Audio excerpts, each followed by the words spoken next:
Perfecto, muchas gracias Amanda y gracias a todas las personas que están por acá ya. Espero que hayan tenido un buen fin de año, buenas fiestas y que hayan logrado compartir con su familia. Entonces, la intención de tener estas dos sesiones adicionales es para poder cubrir propiamente el tema de la inteligencia artificial, porque hemos venido de forma progresiva hablando de los TICs, luego pasamos al tema de la ciberseguridad y ahorita lo que vamos a ver es cómo es que esto se potencializa, ¿verdad? Y bueno, se renueva y también se amplía y se extiende con el apoyo de inteligencia artificial. Entonces, lo que vimos con relación al cibercrimen, vamos a ver cómo esto eh, expon- perdón, se potencializa, ¿verdad? Entonces, vamos a ir de forma progresiva, primero viendo un poco sobre cuáles son los orígenes de la inteligencia artificial, ¿verdad? Luego vamos a ver cuáles son, digamos, las áreas que va potencializando esto y de la mano vamos a ir viendo también, digamos, cuáles son algunos de los retos y desafíos de la inteligencia artificial en general. Y ahí vamos a tocar, obviamente, temas sobre legislación y políticas, ¿sí? Y ya después vamos a entrar de lleno al tema. Entonces, yo espero, yo tengo bastante contenido estas dos sesiones, entonces voy a intentar de cubrir todo. Probablemente en algunos momentos voy a ir un poco rápido, les pido disculpas, pero en realidad es mucho el contenido, ¿verdad? Van a ver que una presentación tiene como más de 60 diapositivas, pero eso no quiere decir que no vayamos a tener momentos para poder hacer un intercambio, ¿verdad? Y también siéntanse en la libertad de poner sus consultas en el chat o bien interrumpirme directamente, ¿verdad? No hay ningún problema con eso. Entonces, solo si me dan permiso para compartir, por favor.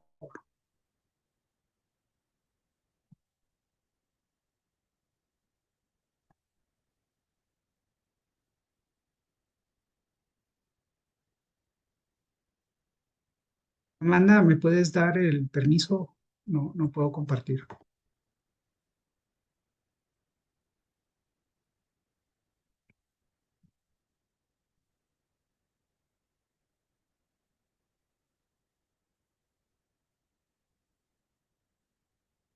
No sé si estás por ahí, Amanda.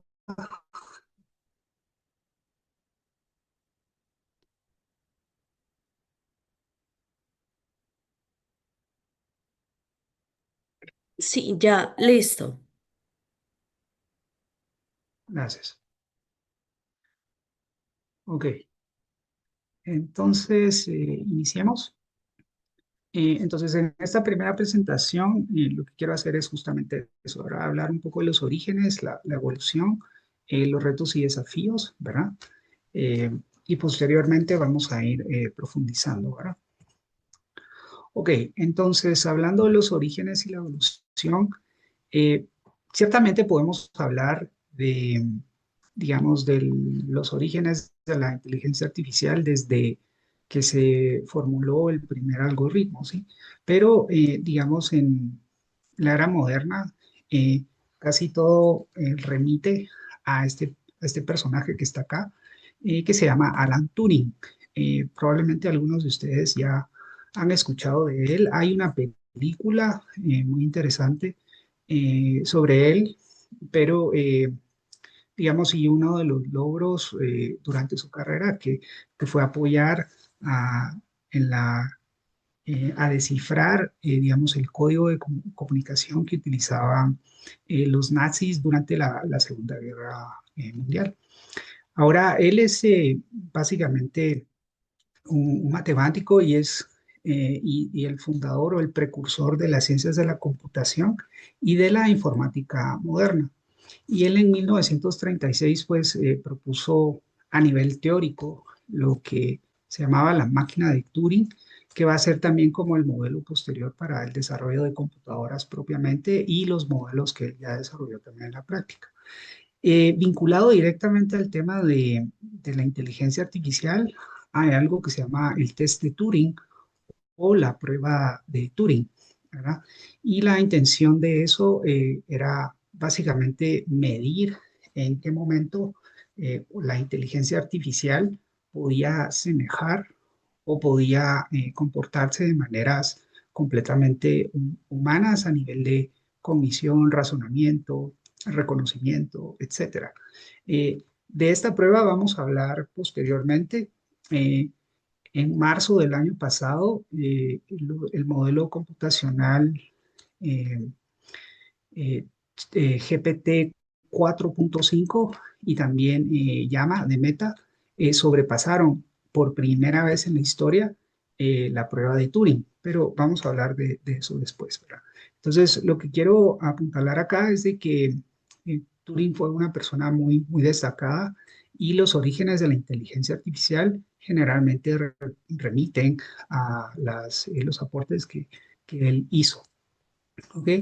Eh, bueno, y cosas de mencionar de él también es que anualmente se da un premio a la innovación en la computación e informática, que sería como el premio Nobel de la ciencia de la computación, y se llama Alan Turing, ¿verdad? Es en honor a él, y también aparece en los billetes de 50 libras esterlinas en, en el Reino Unido. Ahora bien, en 1956 se desarrolló una conferencia que fue como un momento fundacional donde John McCarthy es donde acuña el término propiamente de inteligencia artificial. Este evento ocurrió, pues como pueden ver ustedes ahí, 2 años después de la muerte de Alan Turing, ¿sí?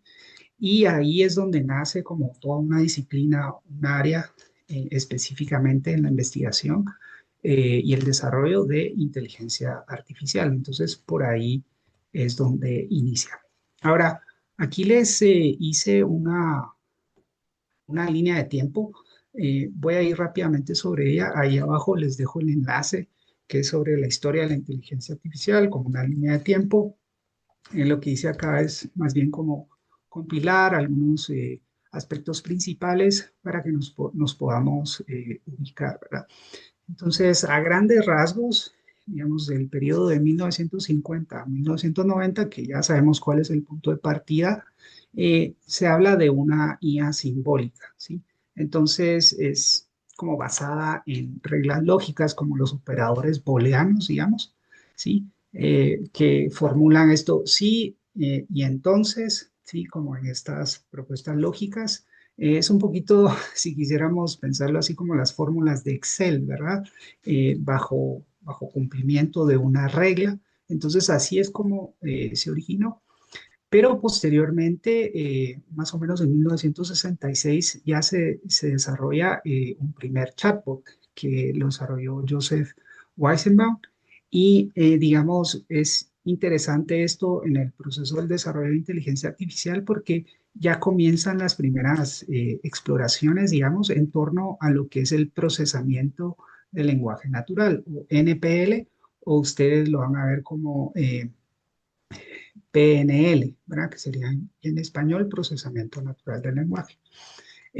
Entonces, digamos, ese es un salto porque ya tiene una dimensión lingüística y recordemos de que, digamos, la computación tiene nexos muy íntimos con la lingüística y eso es lo que va dando parte a esta integración de lo que hoy ya conocemos como inteligencia artificial generativa, ¿verdad? Algunos de ustedes recordarán, yo sí lo recuerdo bastante bien, fue cuando Deep Blue de IBM por primera vez en 1997 venció al campeón mundial de ajedrez, Kasparov, ¿verdad? Si ustedes recuerdan, eso fue como una gran noticia en ese entonces. Y posteriormente también IBM desarrolló el modelo Watson, que años después también ganó Jeopardy, que es ese juego, ¿verdad? eh, donde se hacen preguntas y, bueno, pueden venir múltiples preguntas, pero es un avance significativo en términos del procesamiento y también de entender las bases lingüísticas que tienen que ver con, digamos, procesos cognitivos propiamente humanos, ¿no? Ya del 1990 a 2010 ya se va acuñando los términos también de lo que hoy se escucha mucho, ¿no? Del machine learning, que es el aprendizaje automático, ¿sí? Y que las computadoras comienzan a aprender como que si fueran niños, ¿no? De cierta manera, entonces son alimentados eh, y entonces comienzan a procesar y a identificar patrones, ¿sí? Y ahí es donde Jeffrey Hinton, que ustedes lo van a ver mucho en redes. Hoy él es como una de las personas que es un tanto críticas en torno a la inteligencia artificial, principalmente por la carencia digamos, de estos baremos éticos y de gobernanza, ¿verdad? Él trabajó durante muchos años en Google, pero de ahí renunció propiamente por esto que les menciono, ¿verdad? Y de como preocupaciones personales que él tenía sobre hacia dónde se estaba dirigiendo la inteligencia artificial. Esto fue hace un par de años y él, pues, eh,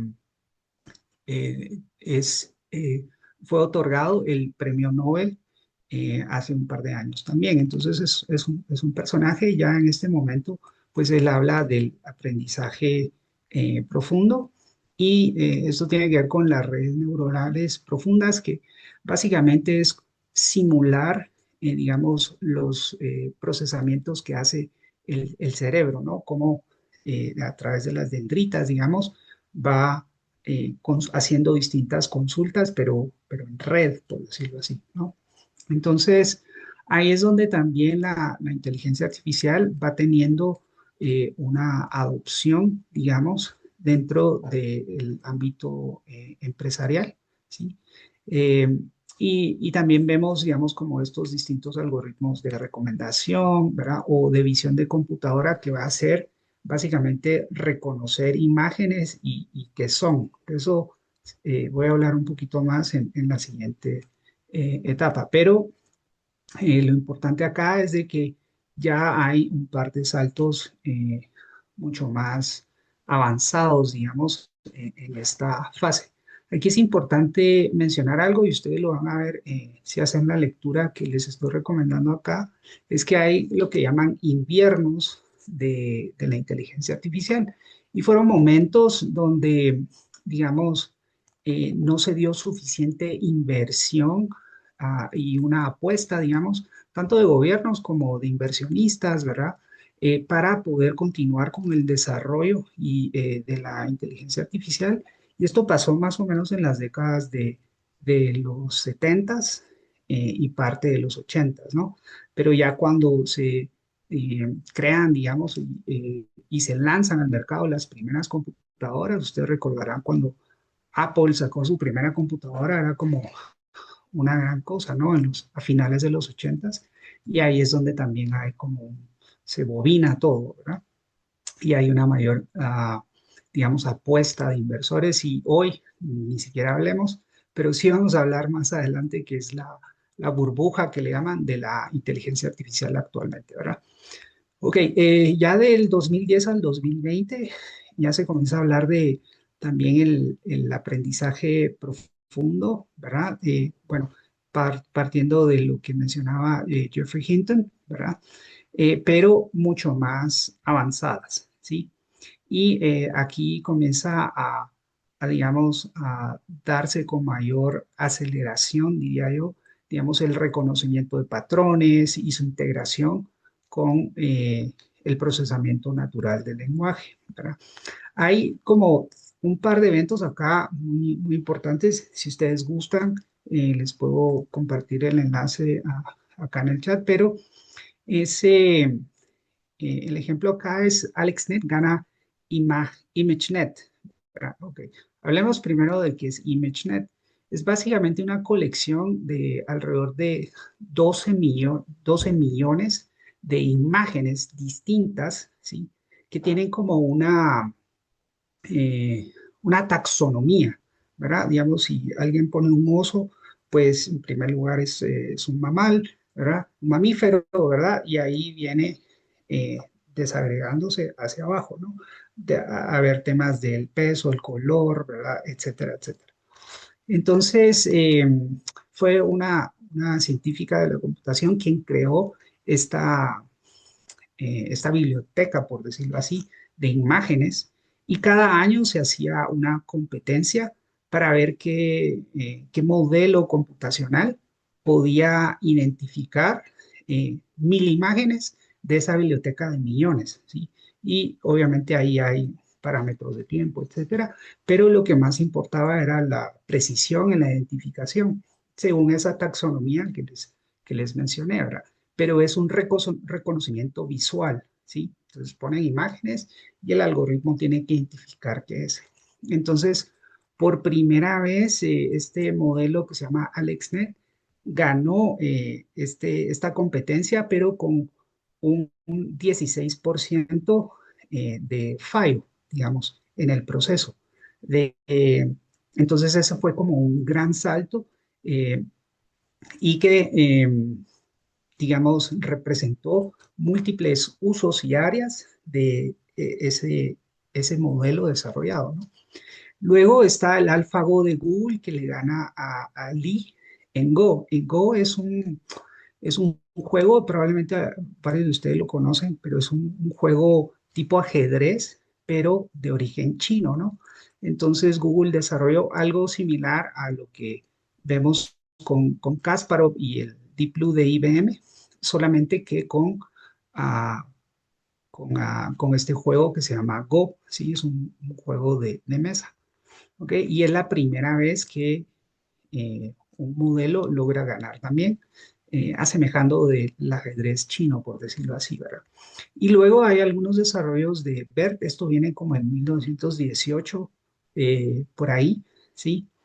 Que ya es, digamos, nosotros comenzamos a ver justo en ese entonces, como por ejemplo en los correos electrónicos que nosotros escribimos, ¿no? Y entonces nos dan palabras para autocompletar o las respuestas automatizadas a correos, ¿sí? Entonces, este modelo BERT lo que hace es hacer una lectura de, del correo que recibimos, por ejemplo, y sugerir una respuesta, ¿no? Entonces, nos damos cuenta, ¿verdad? En Google, por ejemplo, tenemos un par de respuestas disponibles y es a partir de ese análisis eh, que, que hace el modelo BERT de Google con todos nuestros correos, ¿verdad? No lo solicitamos, pero ahí está para que ustedes sepan, ¿verdad?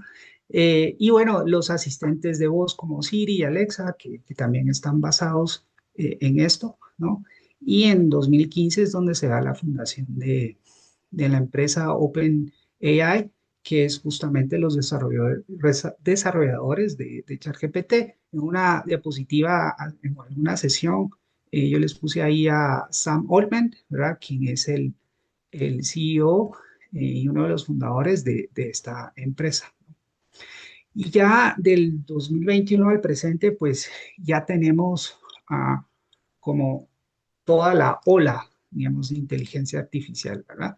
Entonces, tenemos los modelos que ya pueden crear contenido de forma automatizada, digamos, nosotros dictamos y entonces genera, ya sea en imagen o en video, ¿sí? Lo que nosotros básicamente decíamos, ¿verdad?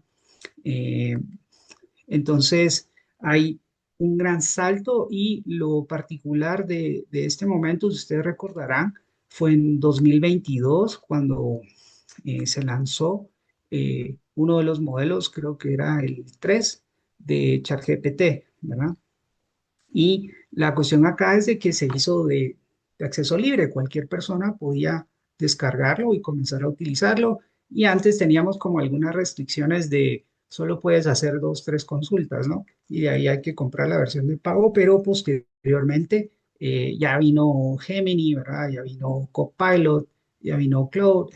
eh, y entonces empezó la competencia, la carrera de inteligencia artificial. Y ustedes recordarán el año pasado que incursionó DeepSeek en el mercado, que hizo como un terremoto ahí en la bolsa de valores, ¿verdad? Porque es un modelo de código abierto, de bajo costo, y entonces como que todas las acciones en la bolsa de valores estaban sobrevaloradas, ¿verdad? Ese fue el efecto que tuvo DeepSeek el año pasado, que es un modelo chino, ¿verdad? Entonces, hasta ahí, digamos, brevemente, es como el desarrollo o evolución de la inteligencia artificial, ¿verdad? Obviamente podríamos tener un curso solo de hablar de todos los pormenores y los detalles técnicos de eso. Ahora, la pregunta acá es, bueno, ¿qué es la inteligencia artificial en sí? ¿Verdad? Van a ser modelos informáticos y también lo que se va a llamar LLM, que son los Large Language Models, que son modelos grandes lingüísticos, ¿verdad? Y que van a ser capaces digamos, de hacer tareas que requieren inteligencia humana, ¿verdad? Esa ha sido desde siempre, digamos, como la intención. Y esto va a ir desde cosas simples como un sí, no, ¿verdad? O pensando en operadores booleanos, hasta temas más complejos, ¿verdad? Y esto tiene que ver con el aprendizaje que realizan estos modelos, ¿no? Identifican patrones y entonces lo que hacen es emular, digamos, en buena medida la cognición humana. Entonces, van a ser capaces de aprendizaje, razonamiento, percepción con esta, digamos, identificación de imágenes, por ejemplo. Si ustedes ponen como las aplicaciones de hoy en día, ¿verdad? Para cuidar a las plantitas que uno tiene en el jardín, entonces uno activa la cámara y se va y dice, ah, esta es tal plantita, tal especie, ¿verdad? Cuídala de esta y esta manera.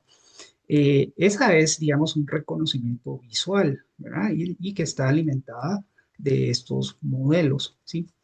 Pero también nos ayuda a tomar decisiones, ¿no? O resolución de problemas. Digamos, ahí es donde estamos ahorita, ¿verdad? Y en buena medida tiene esta multimodalidad que básicamente no importa en qué formato nosotros digamos, solicitemos un resultado o, o el procesamiento propiamente de la inteligencia artificial, lo va a poder hacer. ¿Ya? Si ingresamos de texto a imagen, de imagen a texto, ¿sí? Y así y de forma intercambiable. Eh, entonces, son en realidad avances, yo diría que abismales, digamos, en poco tiempo, ¿sí? Entonces, para ir resumiendo acá, es que hemos pasado estos modelos de cumplen o no reglas, ¿verdad? A predecir, como lo que les decía del modelo BERT de Google, ¿no? Que hace estas lecturas. Ah, y actualmente ya hay los agentes, ¿no? Entonces, que va a tiene que ver con lo que vamos a hablar posteriormente de los bots y la automatización del cibercrimen, ¿sí? Pero lo que van a tener estos agentes es básicamente poder planificar tareas, ¿sí? Utilizar herramientas externas, digamos, descargar cosas adicionales, ¿sí? Y autocorregirse a sí mismo, ¿no? Entonces ahí es donde estamos y lo que vemos es como una mayor autonomía de estos modelos y algoritmos, ¿sí? Ok. Entonces, hablemos, ya que hicimos una breve introducción, hablemos de algunos retos y desafíos. Los que yo cubro acá son, digamos, como los básicos, ciertamente podríamos hablar de más, como suicidios de jóvenes, etcétera, ¿verdad? Temas del impacto que puede tener la inteligencia artificial no sé, en la psicología, ¿verdad? En el sueño, etcétera. Pero creo que nuestro punto de entrada es un poco más amplio, ¿verdad? Entonces, quiero iniciar con el tema de los data centers o los centros de datos, ¿sí? Y estos centros de datos son básicamente como la piedra angular, ¿verdad? De la inteligencia artificial. ¿Por qué? Porque son los que van a provisionar, digamos, toda la infraestructura necesaria para todos estos modelos, ¿verdad? Y su operación, digamos. todos los eh, modelos que puede desarrollar Meta, que puede desarrollar Google, los modelos que puede desarrollar, que sabemos que es Gemini, ¿verdad? O OpenAI, etcétera. Entonces, todos van a necesitar data centers, ¿no? Van a necesitar la infraestructura para poder, digamos, hospedar todos los datos, entrenar sus modelos y al mismo tiempo responder a todas las consultas que se hacen a través de distintos dispositivos y a nivel global, ¿no? ¿Ok? Entonces, este crecimiento ha sido estrepitoso y en realidad ha sido dramático en los últimos 2 años. Ustedes han visto como muchas noticias en torno a los data centers, ¿no? Y de los problemas que está generando también. Y ahí es donde vemos nosotros algunos retos y desafíos. Ahí alguien está escribiendo sobre mi pizarra, pero entonces, continuando, acá hay un sitio web que les pongo sobre los data, es integrarlo, es el datacentermap.com. Y en este mapa, ustedes pueden, digamos, a nivel de estado y pueden bajar a nivel de county, se llama en Estados Unidos, que sería como de municipio, ¿verdad? Y de comunidad, y luego les da todos los detalles del data center, ¿sí? Ahora, actualmente se estiman que hay aproximadamente 5.400 data centers en Estados Unidos, ¿sí? Y la mayoría están ubicados en los estados de Virginia, en el norte de Virginia, en Texas y en California, ¿verdad? Que es lo que ustedes ven acá en la diapositiva. Eh, Aquí está Virginia, ¿verdad? Tiene 561. Luego tenemos Texas con 383 y 283 en California, que van a estar principalmente o están principalmente en el Silicon Valley, ¿verdad? Entonces, vemos que están distribuidos un poquito por todo el país, pero tienen focos específicos, ¿no? Que son estos que acabo de mencionar. Ahora, hablemos rápidamente, vamos a profundizar sobre esto, pero hablemos de el consumo de energía rápidamente. Esto lo publicó el Fondo Monetario Internacional eh, y vean la gráfica, es interesante, ¿verdad? Actualmente, acá abajo vemos que los data centers están consumiendo eh, la misma energía que Francia, de todo el país, de Francia, ¿sí? Actualmente. Y se asemeja y se acerca a toda la energía que consume Alemania, ¿ok? Ahora, lo que están estimando en el Fondo Internacional, el Fondo Monetario Internacional, es que para el 2030 los data centers van a consumir casi la misma energía que consume toda la India, ¿verdad? O sea, la demanda eh, es tremenda, ¿verdad? O sea, solo dimensionemos esto. Los data centers de Estados Unidos van a consumir tanta energía como la India, ¿verdad? Entonces, sí son, digamos, eh, son cantidades de energía eh, exorbitantes, ¿verdad? Ese es, digamos, como el mensaje que quiero darles acá. Ok, ahí les pongo el enlace si ustedes quisieran consultar eso con mayor detalle. Entonces veamos, digamos, poniendo esto en perspectiva, cuáles son algunos de los aspectos positivos y negativos de estos data centers, ¿no? Porque no todo puede ser negativo, ¿verdad? Entonces, en primer lugar, se ha dado una inversión masiva, ¿verdad? De millones de dólares, o miles de millones de dólares, ¿verdad? Que en Estados Unidos le llaman billones, ¿verdad? Pero para nosotros son miles de millones.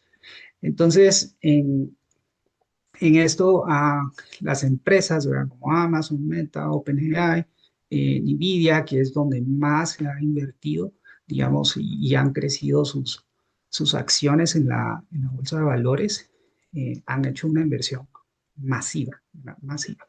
Y esto ciertamente ha generado muchos empleos, ¿verdad? Directos e indirectos. ¿Por qué? Porque para tener data centers, pues hay que construir, ¿verdad? Y eso implica el emplear a personas técnicas, ingenieros, ¿verdad? Y luego el staff que vamos a tener. Entonces, solo la construcción y luego el personal que va a trabajar ahí, incluyendo personas de mantenimiento, seguridad, etcétera. Y tenemos también un desarrollo regional, digamos. eh, no sé si para quienes han visitado Estados Unidos, pero Estados Unidos tiene como las ciudades grandes y uno se va no sé, unas 5 o 10 millas y ahí ya casi que no mira nada, ¿verdad? Entonces hay muchas áreas rurales, ¿no? Que se han ido desarrollando poco a poco, pero digamos, los data centers lo que hacen es como revitalizar estos lugares, ya sean rurales o semiurbanos, y también, pues, mayor recaudación fiscal, digamos, para los counties y para los estados, ¿sí? Entonces hay una inversión ahí. Aumenta definitivamente, digamos, la innovación y la competitividad y va a generar como un ecosistema de emprendimiento, ¿verdad? Eh, propiamente por la existencia de estos data centers. Y en buena medida que ahí es donde apunta vamos a hablar de eso después, la política de inteligencia artificial de estrategia, ¿verdad? Y política de inteligencia artificial de Estados Unidos. Y es como garantizan su soberanía tecnológica en esta carrera frontal que se tiene con China, ¿verdad? En torno a la inteligencia artificial. Ya no es ir a la luna, sino desarrollar esta tecnología. Y obviamente tiene que ver con la seguridad nacional, no solamente para resguardar sus datos, pero también mantenerse a la vanguardia del desarrollo tecnológico, ¿verdad? Y lo que esto pueda brindar. ¿Ok? Entonces, esos son los efectos positivos. Ahora hablemos de los negativos. Ya me anticipé un poco, pero hay más, ¿no? Entonces, se habla mucho de los impactos ambientales, ¿verdad? Eh, agua, huella de carbono, el uso del suelo, ¿verdad? Digamos, si hay cambio de uso del suelo, hay deforestación, por ejemplo, ¿verdad? Entonces ahí hay impactos ambientales. Probablemente el de mayor preocupación son estos dos, del agua, el consumo de agua. ¿Para qué? Para enfriar eh, todos los equipos, ¿verdad? De forma constante. Entonces para eso es que se utiliza el agua, para el enfriamiento. Y la huella del carbono tiene que ver con la energía que consume, ¿verdad?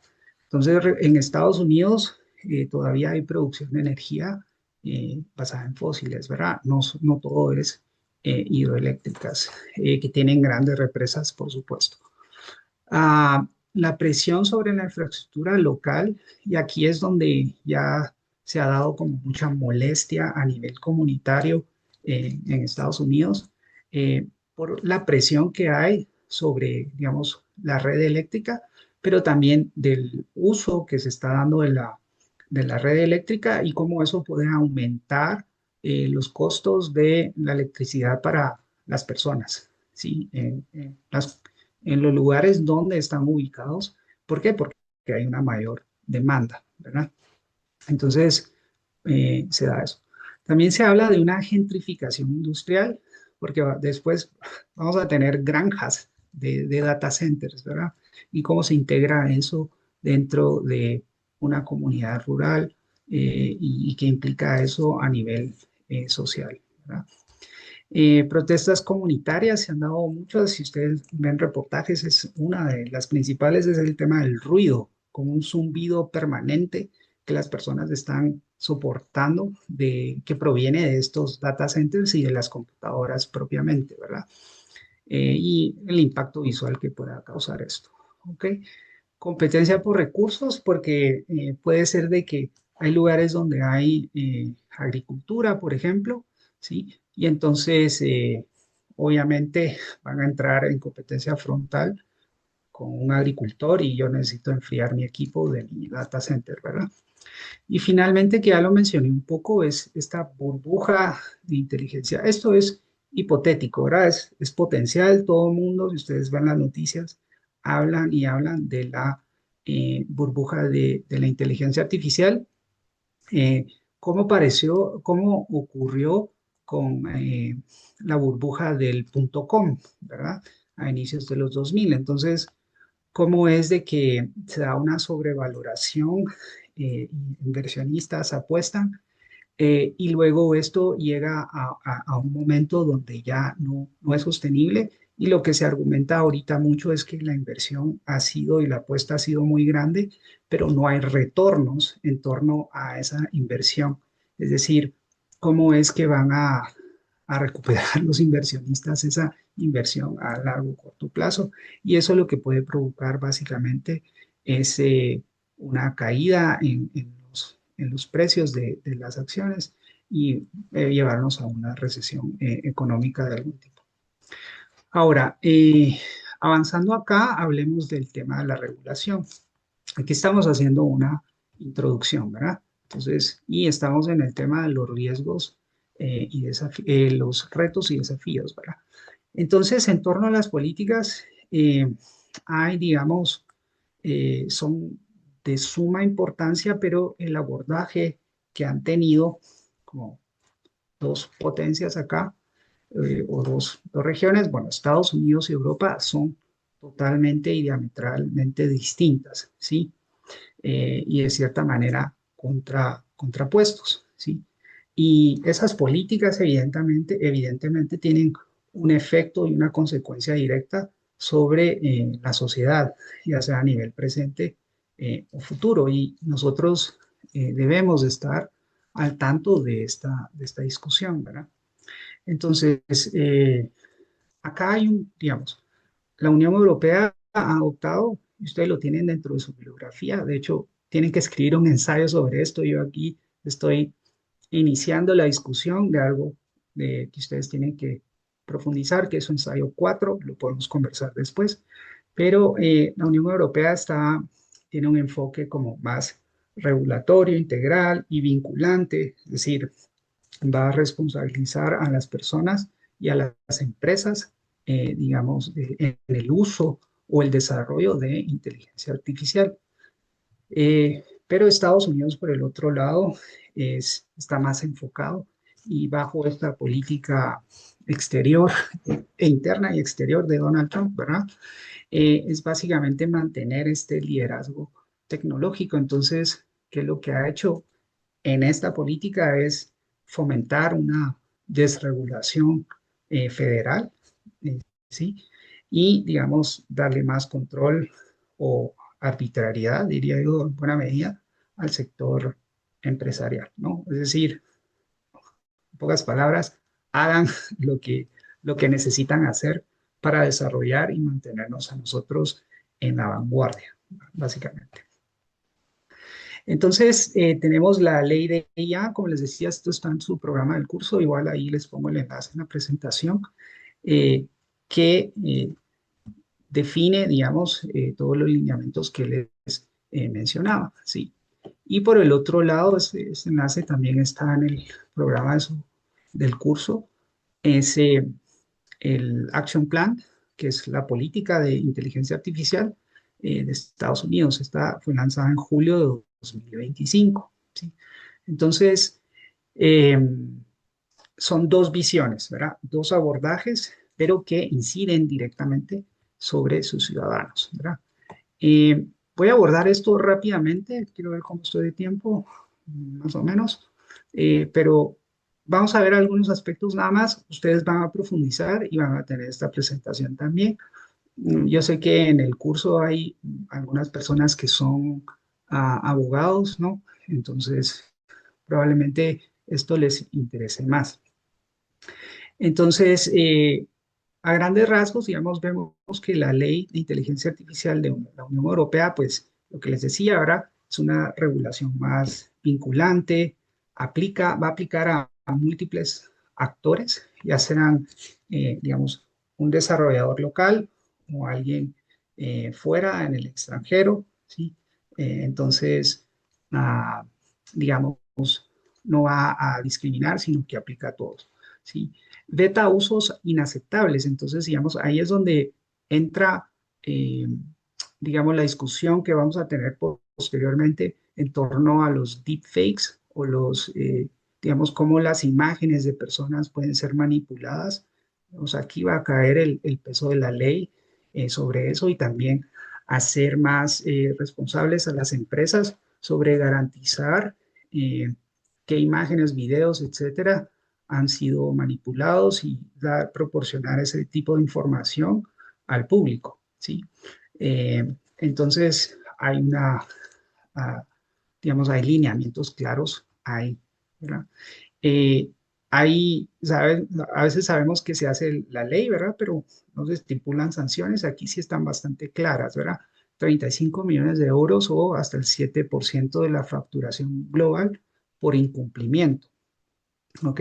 Recientemente lo vamos a ver más adelante. No sé si ustedes vieron ah, este incidente de Grok, ¿verdad? En el Reino Unido, que está, digamos, a través de su generación de imágenes en X, ¿verdad? Y el vínculo con Grok, podían desnudar a personas, ¿sí? Entonces, ahorita la, la Unión Europea, la Comisión de la Unión Europea está detrás de este caso, ¿verdad? Con base a la ley de inteligencia artificial. O sea, no es que el homo se vaya a volver pobre, pero tal vez algunos millones menos, ¿verdad? ¿Ok? Hay una acción coordinada de supervisión, ¿sí? Entonces, eso ayuda. El derecho a presentar quejas y recibir explicaciones, ¿verdad? De las personas tienen ese derecho. Hay normas específicas para modelos y una armonización con el Reglamento General de Protección de Datos, que hemos hablado de esto previamente. Ahora vean qué pasa con la política de inteligencia artificial de Estados Unidos, ¿verdad?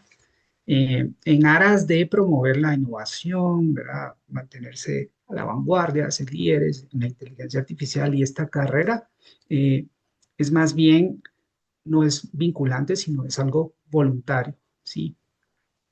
En el ámbito de aplicación, bueno, aplica a ciertas agencias federales y contratistas, pero no necesariamente para las empresas, ¿sí?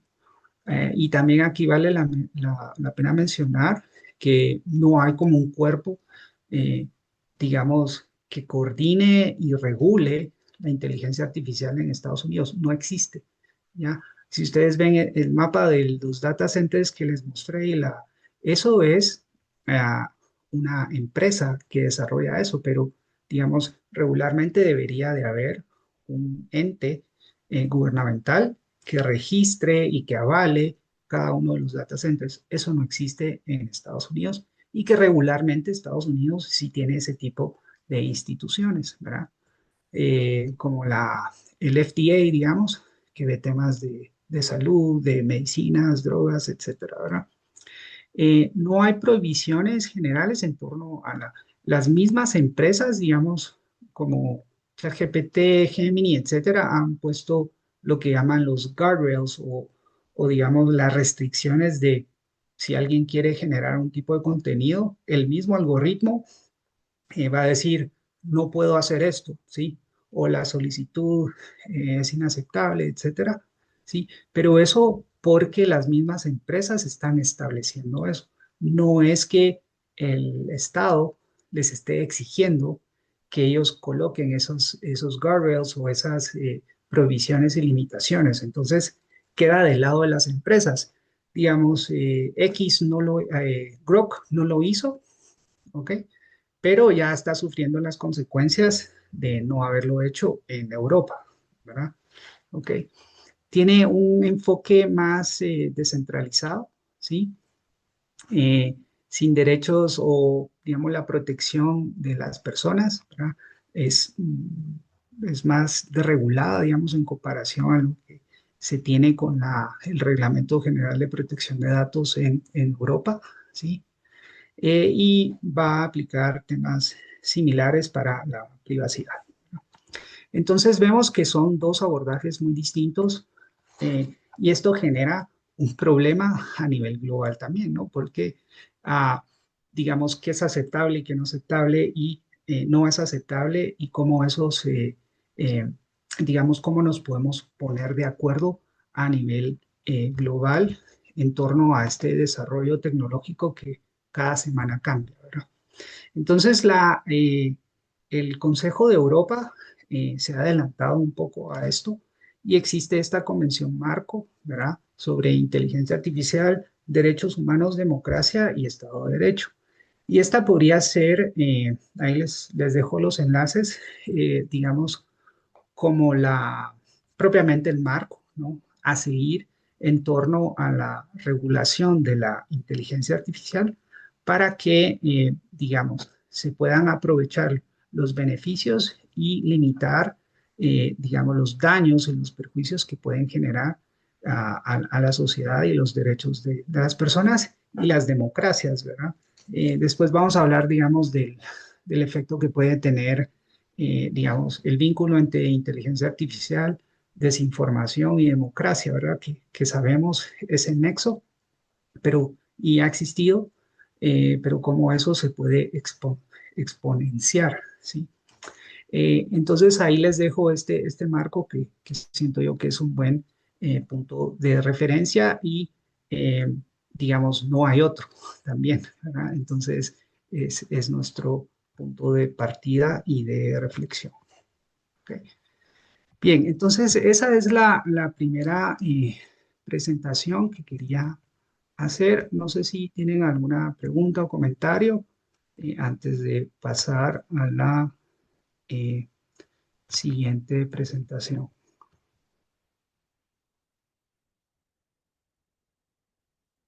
Ok,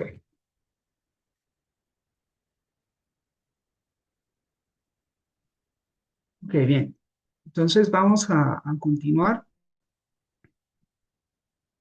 Igual ahí sigo atento, ¿verdad? Entonces hablemos ahora de los usos de la automatización. Van a ser dos elementos, ¿verdad? Uno es la automatización y luego lo otro ya es el uso propiamente de la inteligencia artificial. No son precisamente lo mismo, están relacionados, pero son dos cosas distintas, ¿verdad? Entonces, ahorita donde me quiero enfocar es un poco en el contexto, las brechas y desventajas, y posteriormente vamos a comenzar a profundizar ya sobre cómo es de que se desarrolla, digamos, la automatización y el uso de la IA para la ciberdelincuencia y también les quiero compartir, ah, digamos, las fuentes que tienen que ver con un documentito que ya vimos rápidamente unas sesiones pasadas eh, sobre los riesgos emergentes, se llama ese documento que está en su bibliografía, ¿verdad? Que se llama Emerging Threats. ¿Ok? Entonces, iniciemos. Primero, hay que comentar que hay un ecosistema habilitador, ¿verdad? Y por un lado es legal y la otra parte es ilegal, ¿sí? Entonces, veamos ambos, ¿verdad? El habilitador legal tiene que ver propiamente con el desarrollo y aumento de la infraestructura digital, ¿sí? Digamos, América Latina progresivamente se está aumentando su infraestructura digital y de la mano, pues, el número de personas que se logran conectar, que ya cuentan con un dispositivo inteligente, ¿verdad? Un teléfono inteligente, ya saltamos del llamado y, y olvidado frijolito, ¿verdad? Al teléfono inteligente. Y entonces, cómo eso hace de que tengamos más personas conectadas, ¿sí? Más usuarios, pero al mismo tiempo, si bien hay más digitalización, hay más infraestructura y hay más personas conectadas, no necesariamente de la mano se han desarrollado las medidas de seguridad necesarias, ¿sí? Entonces, más personas, pero también con más riesgos, ¿sí? También hay que decir de que cada vez más, digamos, los sistemas financieros están en línea. Ustedes recordarán, no sé si el año pasado fue que el banco GIT Continental y otros bancos, ahora uno puede generar una cuenta eh, digital, ¿sí? O sea, ya ha progresado a tal nivel de que, digamos, la verificación y la creación de la cuenta no necesita que vayamos a la agencia propiamente, ¿verdad?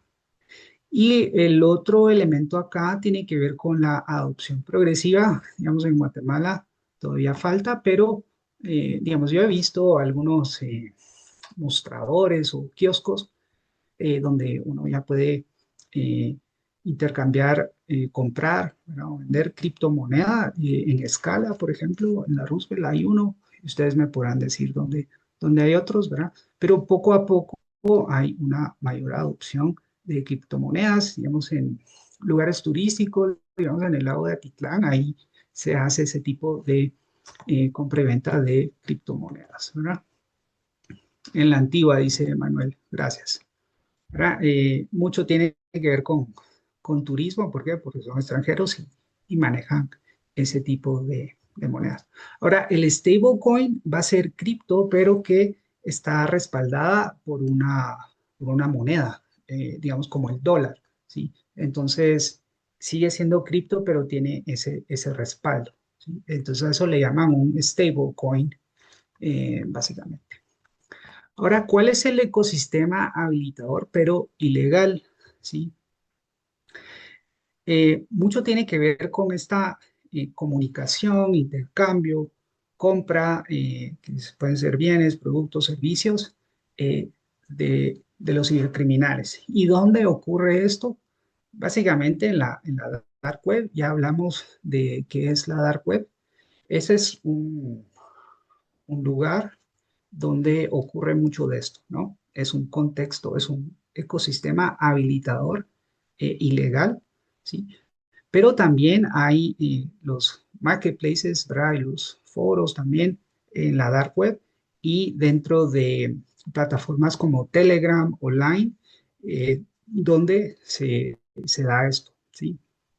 Eh, el informe de las Naciones Unidas, no las Naciones Unidas, sino la Oficina de las Naciones Unidas para contra la droga y el crimen, de donde parte buena la información que les estoy presentando. Ellos, para desarrollar su informe, lo que hicieron es básicamente meterse a la dark web, meterse a los grupos de Telegram, de Line, etcétera, y estudiar, ¿verdad? Un poquito como de espionaje si quisiéramos, pero de esa manera es como ellos han logrado, digamos, analizar y comprender de mejor manera este fenómeno, ¿verdad? Y todo lo que les voy a ir presentando progresivamente parte de ese estudio y análisis que estos investigadores expertos han hecho, ¿verdad? La banca clandestina en la dark web, y esta está alimentada obviamente por lo que es un ecosistema habilitador legal, también es ilegal en el sentido de el uso de las criptomonedas y los stablecoins, ¿sí? Entonces, eso les da un mayor margen de flexibilidad para poder hacer transacciones, ¿verdad? Entonces, ese es el otro ecosistema, pero ilegal, habilitador. Hablemos ahora de las brechas son tres cosas, ¿verdad? Coordinación, capacidades y gobernanza. Aquí vamos a regresar un poquito al tema de regulación hasta cierto punto, ¿verdad? Pero es importante que vayamos viendo como los pormenores acá. Lo primero es la brecha de coordinación, ¿verdad? Entonces, así como vimos, digamos, la ley de inteligencia artificial que tiene la Unión Europea, pero también la política, el action plan que tiene inteligencia artificial que tiene Estados Unidos, pues ahí no necesariamente están contrapuestos, ¿verdad?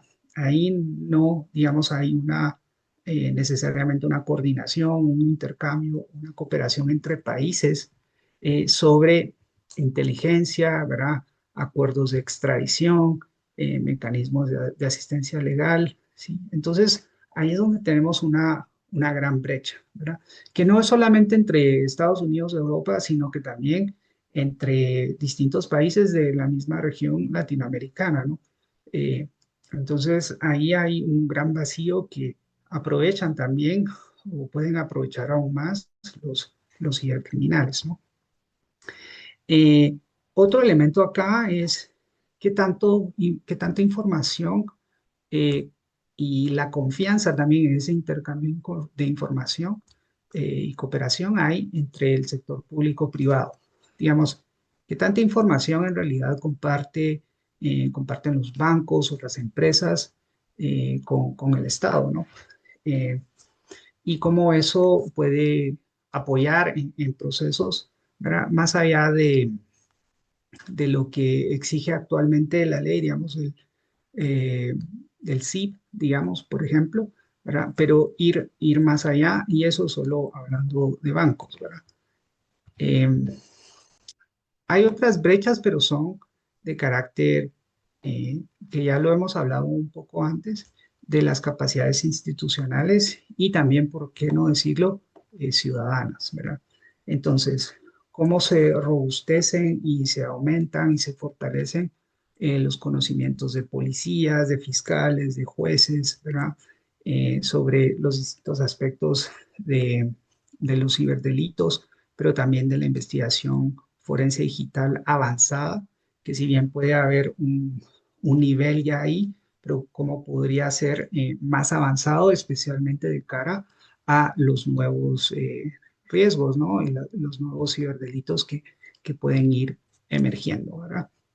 Y también cómo tomar contramedidas, digamos, oportunas, eficientes y efectivas para poder identificar y también perseguir a los ciberdelincuentes, ¿verdad? Entonces ahí hay una brecha en términos de capacidades institucionales y las ciudadanas van a ser básicamente en la alfabetización digital y conocimiento de las personas, ¿no? Entonces, digamos, como una persona de la tercera edad que ahora se la pasa en el teléfono, eh, podemos, digamos, tenga ese nivel de alfabetización digital para no caer en correos ¿verdad? Con enlaces maliciosos, ¿verdad? O que vayan a descargar algo, o que vayan a un sitio web que está plagado de enlaces que lo van a poner en una posición de vulnerabilidad o de compartir su información personal, ¿sí? Y eso es de, digamos, de un adulto mayor, pero también las y los jóvenes, ¿no? Entonces, ahí, ¿cómo es que, y todo esto está permeado, ¿verdad? Lo sabemos por, eh, digamos, ubicación geográfica, conocimiento, nivel educativo, sí, incluso por sexo también. Entonces, son elementos que hay que abordar, ¿verdad? La sensibilización y la educación en estos aspectos. Y bueno, el tema de gobernanza, ¿verdad? Ya hablamos un poquito de esto, pero cómo hay ciertos vacíos. Entonces, si alguien comete un ciberdelito que ni siquiera está contemplado dentro de la legislación del país, ¿cómo puede un juez abordar esto, ¿no? Entonces, o sea, nosotros podemos hacer todo lo que no nos prohíbe la ley, ¿cierto? Ahí, sino que lo digan nuestros colegas que son abogados, ¿no? Eh, entonces esos vacíos son aprovechados, ¿verdad? También pocas o escasas bases normativas que posibilitan, digamos, la investigación y la persecución y también las salvaguardias y regulaciones éticas que deben y deberían tener, digamos, los desarrolladores de estas plataformas de inteligencia artificial, ¿verdad?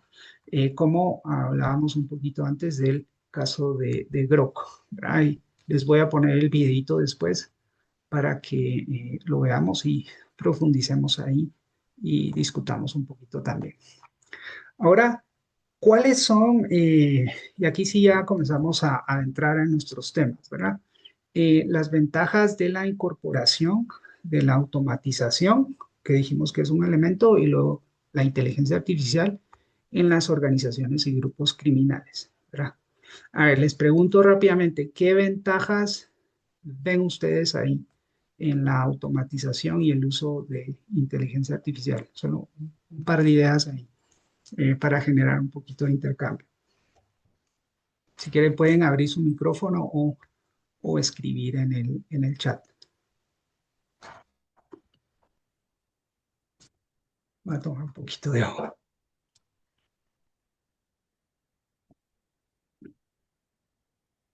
Sí, Haroldo. Muchas gracias. Una de las ventajas sería la generación de contenido, de información, ¿verdad?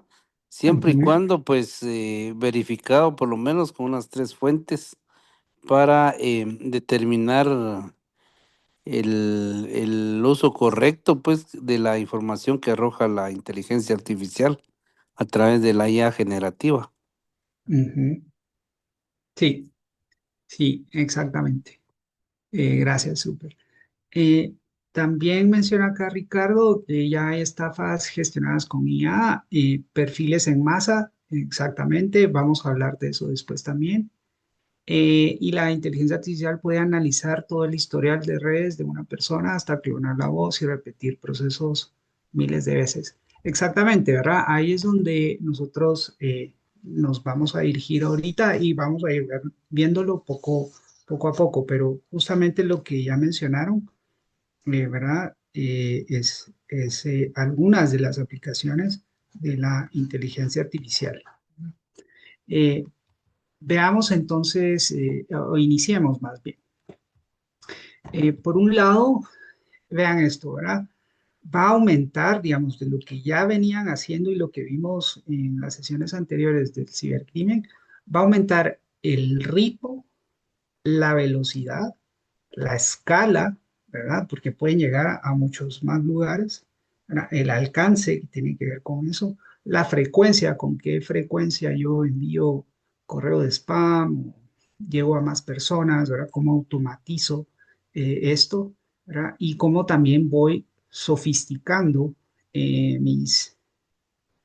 mis acciones, ¿verdad? Mis actividades delictivas. Entonces, ahí vemos como elementos claves, ¿verdad? Ser más eficientes básicamente y efectivos también. Y recordemos que pueden trabajar de forma individual, pueden trabajar en grupos o desde granjas, que ustedes ya conocen las granjas de estafas, ¿verdad? Eh, o de troleo también le llaman, ¿verdad? Entonces pueden replicar, digamos, sus actividades con menor esfuerzo y en más ubicaciones geográficas, ¿verdad? Esa es como una de las primeras eh, ventajas, ¿sí? Luego también pueden ir refinando, ¿ya? Y potencializando técnicas clásicas que tenían, ¿verdad? Entonces, digamos, cómo hacer con la inteligencia artificial mucho más eficiente el tema del phishing, ¿verdad? O el tema de los bots, ¿sí? Los programitas automatizados, ¿verdad? O los scripts, ¿verdad? Cómo hacerlos más sofisticados, ¿verdad? O bien el software malicioso, ya sea malware o el ransomware, ¿verdad? Cómo se puede desarrollar de tal manera que se quede, es descargado, se quede como hibernando ahí y que se active bajo ciertas condiciones o contextos, ¿verdad? Dependiendo de cuando la persona se autentica, entonces en ese momento es cuando se activa. ¿Para qué? Para robar esos datos, ¿no? Entonces, eh, pueden ir refinando estas técnicas más clásicas, ¿verdad? También poder ocultar sus operaciones y actividades más eficientemente, ¿verdad? Con el apoyo de la misma inteligencia artificial. Y algo importantísimo acá es que la inteligencia artificial en buena medida eh, va a ser mucho más, así como lo ha sido para nosotros, ¿verdad? Ciudadanos comunes y corrientes, bueno, yo sí, ¿verdad? Es una mayor accesibilidad, ¿sí? Entonces, aunque yo no posea todos los conocimientos técnicos, yo puedo dar un par de clics, ¿verdad? Si el software me dijo que con esto cambio el rostro mío con el de alguien más y tener una llamada en vivo con alguien más, por ejemplo, para extorsionarle, eso es muy sencillo, ¿verdad? No necesito tener grandes conocimientos de programación y de informática para poder ser un cibercriminal, ¿sí? Entonces, Ese es uno de los grandes cambios o ventajas, más bien, que tienen los cibercriminales con la incorporación de inteligencia artificial, ¿verdad? Así como hacemos un prompt para hacer una investigación o simplemente conocer un nuevo tema, así lo pueden utilizar los cibercriminales, ¿verdad? Ok. Y aquí va un poquito del lado de los desarrolladores, ¿no? Es que hay pocas restricciones de verificación, ¿ya? Y de consentimiento también. Entonces, digamos, digamos, están diseñados para eso, ¿verdad? De cómo cambiar la voz de alguien o cómo eh, generar un video partiendo de estos datos de una persona, etcétera. Entonces, básicamente hay pocos mecanismos de verificación y también de consentimiento de la persona que, digamos, descargaron mis datos de mis redes sociales o de un video mío en internet y ahora resulta de que apareció un deepfake que yo estaba haciendo algo indebido, por ejemplo, ¿sí? Entonces, ese es un grave problema, ¿no? Y esto tiene que ver también con el hecho de que, digamos así como DeepSeek puso a disposición su código, ¿no? Entonces, eh, cuando es de código abierto también puede ser utilizado, se pueden apropiar de ese código para otros tipos de fines, ¿verdad? Y aquí les anticipo algo, digamos, ya existe un GPT, pero para ciberdelincuentes, ¿no? Que se llama Worm como gusano, ¿sí? Worm GPT, se los voy a poner en el chat por si alguien lo quiere buscar. Ahí está, ¿verdad? Entonces ya existe eso, ¿sí? Pero hay bases, ¿verdad? Que obtuvieron de otros lugares. Y eso les permite, pues, tener una mayor adaptación, una mayor adaptabilidad, ¿sí? Para hacer sus operaciones. ¿Ok? Eh, y para ir resumiendo acá, entonces, ¿qué es lo que está ocurriendo? Y es básicamente que los ciberdelincuentes están innovando, ¿verdad? Innovando en varios sentidos, porque ahora con el desarrollo tecnológico que se ha dado con la automatización y la inteligencia artificial, entonces ellos lo que hacen o lo que se está haciendo, ¿verdad? Como les digo, esto parte de las investigaciones que han hecho de la Oficina de las Naciones Unidas contra el Crimen, ¿verdad? Monitoreando la dark web y estos foros en la dark web y también buena parte de lo que ha alimentado la investigación ha sido, digamos, la evidencia que ha sido presentada en cortes, ¿verdad? Ellos han estudiado eso y también el intercambio propiamente con los equipos especializados. Entonces, han desarrollado bienes, productos y servicios a bajo costo en los mercados clandestinos. Entonces, aunque yo no sea un cibercriminal experimentado, eh, pues tengo a disposición todas estas herramientas que con un par de clics yo ya estoy eh, generando una operación, ¿verdad? Y tratando de eh, obtener ganancias propias, ¿verdad? A partir de estafas de otras personas. Entonces, a esto es lo que le van a llamar el crime as a service, o sea, el crimen como servicio, ¿verdad? Entonces, cómo poder vamos a ir viendo ejemplos después en la siguiente presentación, es el phishing como un servicio, ¿verdad? Un servicio automatizado. Entonces, yo te consigo las listas, ¿verdad? De las personas. Ese puede ser un producto, de hecho, ¿verdad? Entonces, solo la lista es que eso se ha venido manejando, pero ya después esas listas, como yo vengo y utilizo un software especializado para enviar masivamente, ¿verdad? Por correo o por SMS, ¿sí? Por mensaje de texto a miles de personas, ¿sí?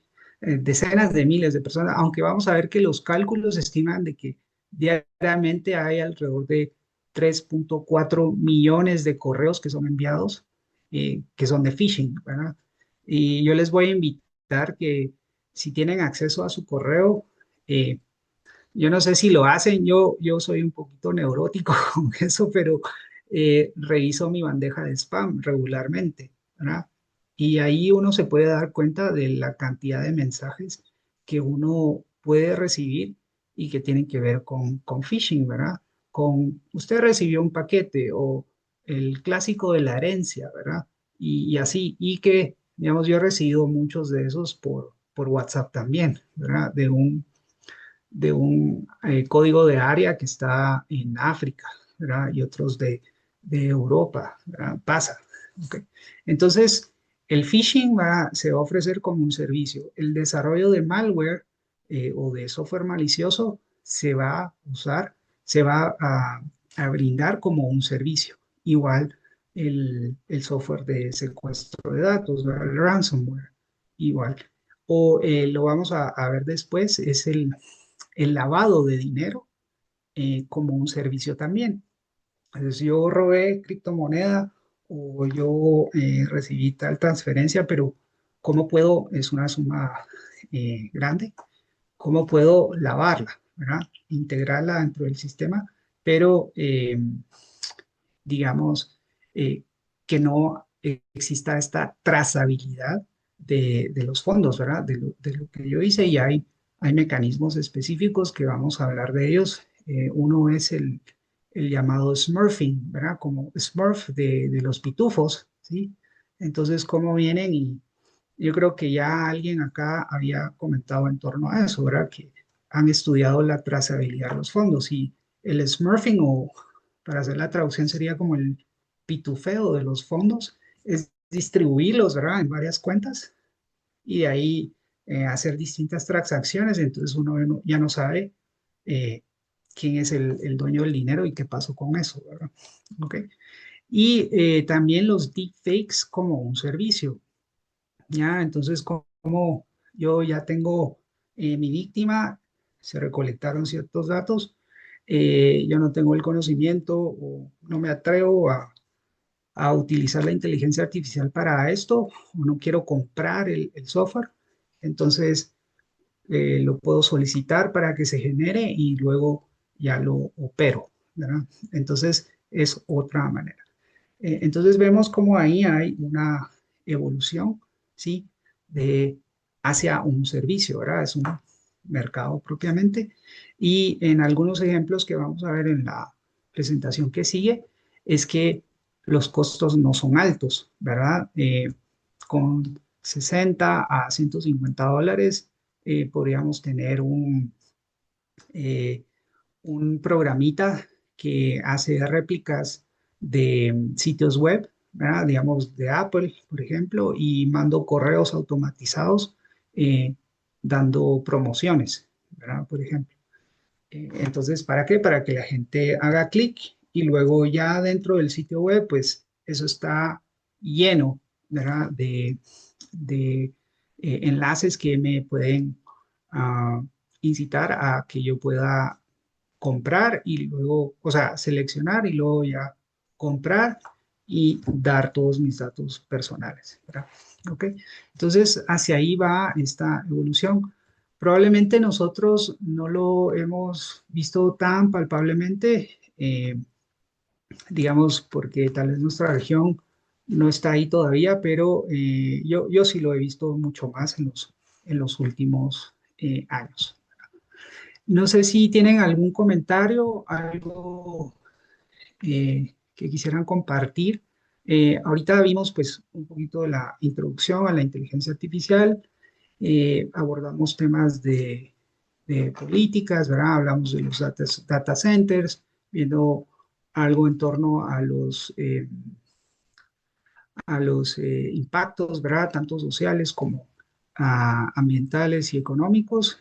Y ahorita ya vimos, digamos, como cuáles son las ventajas para los eh, cibercriminales, ¿verdad? De la incorporación de la inteligencia artificial. Entonces, no sé si tienen alguna duda o comentario. o si estamos bien, una reacción ahí solo para saber que están ahí.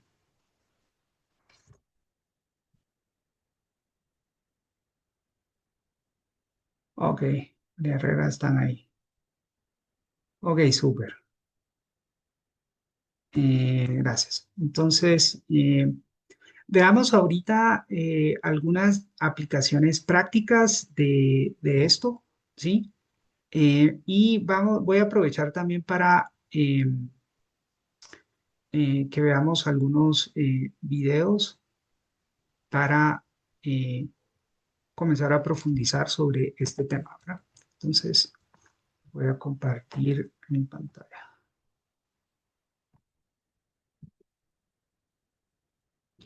Pero déjenme ampliar de una vez esto.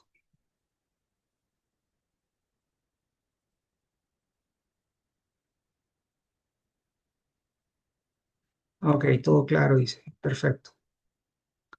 Ok, entonces veamos algunas de las aplicaciones prácticas, ¿verdad? Eh, Partamos de la automatización, ¿verdad? Dijimos que está la automatización y luego está la inteligencia artificial propiamente, ¿verdad? Entonces, empecemos con la automatización que varios de ustedes ya conocen, digamos, que va a partir, va a ser básicamente los delitos clásicos, los va a automatizar, ¿verdad? ¿Ok? Hacia ahí vamos. Entonces, uno va a ser el envío automatizado de mensajes de phishing, ¿verdad? Y recordemos acá que lo que es el phishing en sí, ¿verdad? Como de pescar, ¿ya? Lo que hacen las personas es intentar pasarse por una entidad legítima, ¿verdad? Como un banco, ¿verdad? Una empresa, etcétera, a través de comunicaciones digitales falsas para que las personas den información sensible, ¿verdad? Su contraseña, su número de tarjetas, etcétera, o bien que descarguen algún tipo de software malicioso, ¿verdad?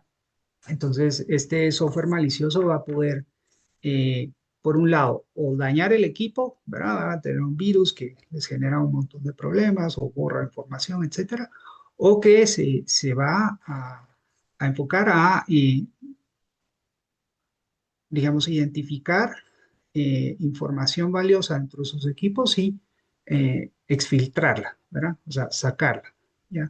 Y con eso, posteriormente, pueden, ya sea acceder a su información personal sensible sin que ustedes tengan conocimiento de eso, o bien también utilizarla para hacer un tipo de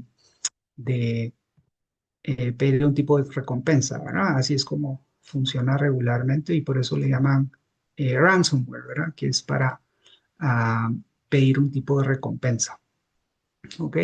Y lo otro es que las personas puedan también realizar alguna acción perjudicial, ¿verdad? Entonces, que puedan autorizar una transferencia, ¿sí?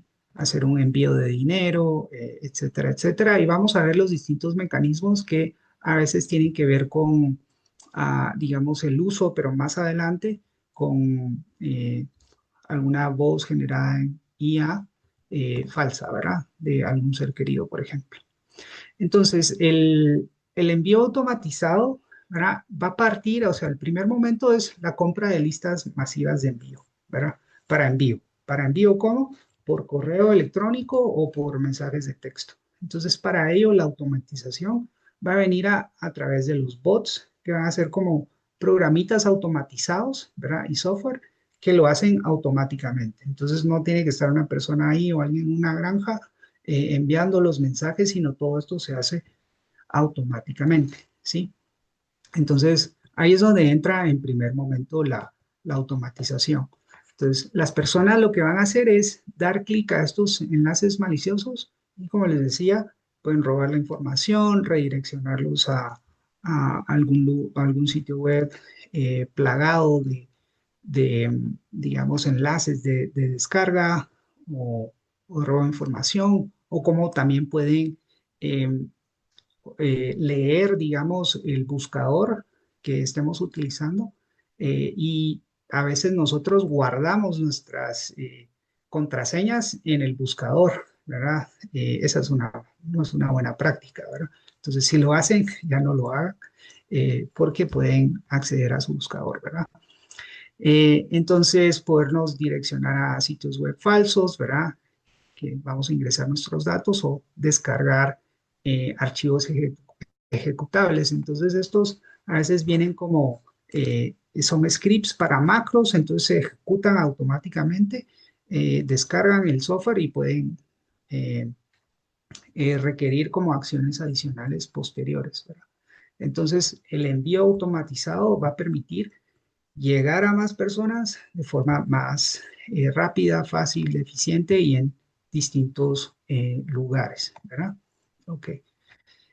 Continuando acá, y es lo que les decía antes, es que eh, estudios del 2025, ¿verdad? Determinan que el 1,2% de todos los correos enviados globalmente son maliciosos, ¿sí? Y esto se traduce a 3.400 millones, que es lo que les decía yo, ¿verdad?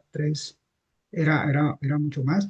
3.400 millones de correos de phishing cada día, ¿verdad? Y ahorita les voy a mostrar los documentos donde está esta información, ¿verdad? Eh, que eso les quería mostrar y no se los he mostrado, ¿verdad? Entonces, aunque muchos de nosotros digamos, bueno, yo recibo un phishing, pero un correo de phishing o un mensaje, pero nunca lo contesto, ¿verdad? Pero las personas que no tienen esa alfabetización digital caen, ¿verdad? Entonces, aunque la tasa de éxito sea baja, sigue siendo rentable, porque si yo mandé millones y me respondieron 200 de esos millones, eh, me puede ir muy bien, ¿no?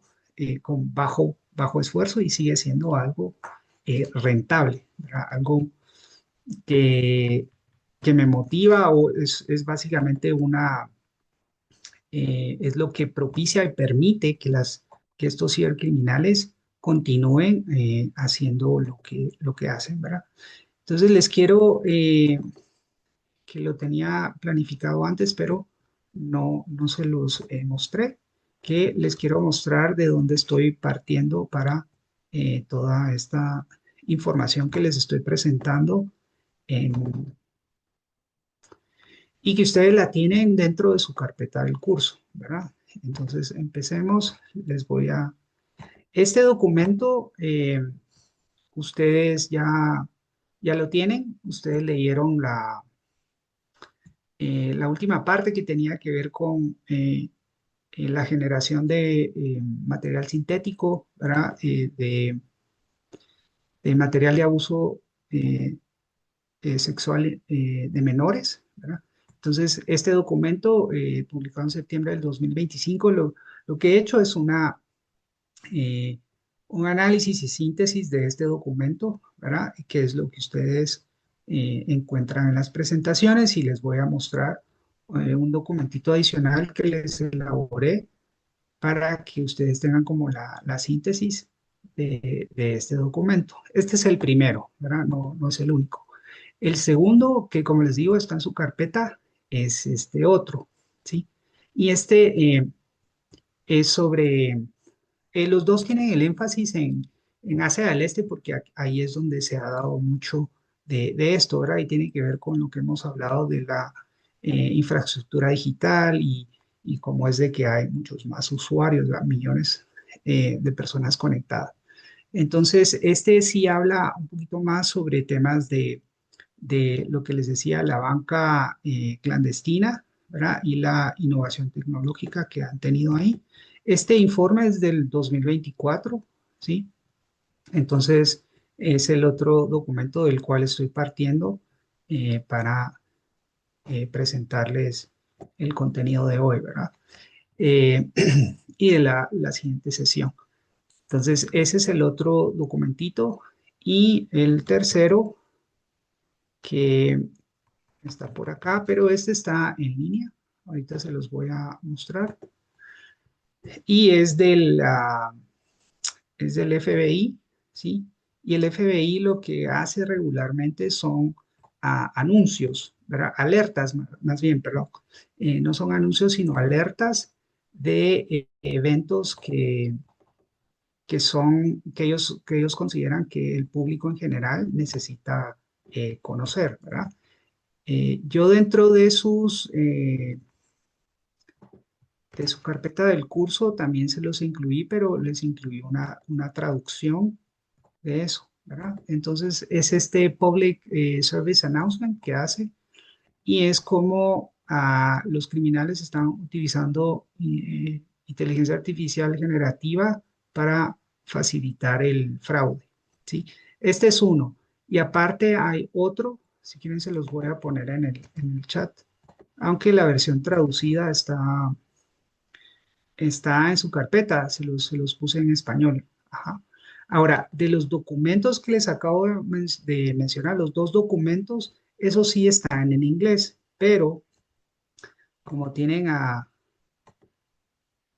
Engel de docente, yo les hice una síntesis, ¿verdad? Se las voy a compartir de una vez porque es la guía de, de todo lo que vamos a ver en esta presentación y la que sigue sobre inteligencia artificial. Entonces, solo denme un segundito, ahorita se las voy a compartir directamente acá en el chat y la voy a presentar también. Tenemos que la había, aquí está.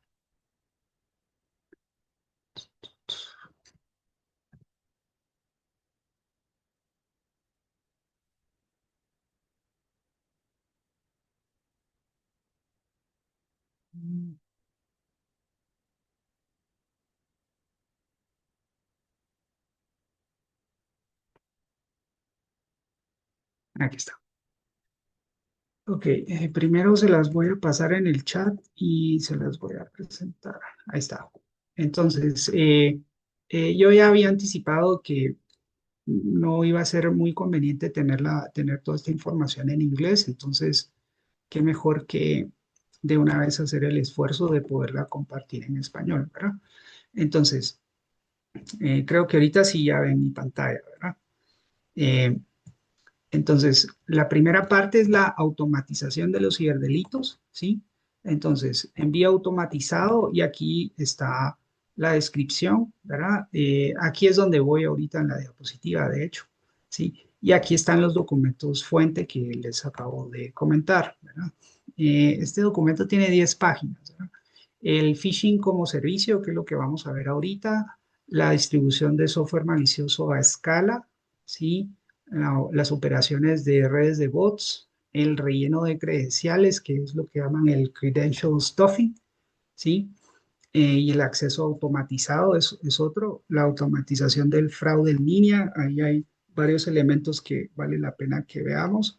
El lavado de dinero automatizado, que es lo que les mencionaba del smurfing, pero también lo que llaman las mulas de dinero o money mules, ¿verdad? Entonces, roban información personal de personas y luego crean cuentas o pueden reclutar a personas también y lo que hacen es que abran cuentas y esas son las cuentas mulas de dinero, ¿verdad?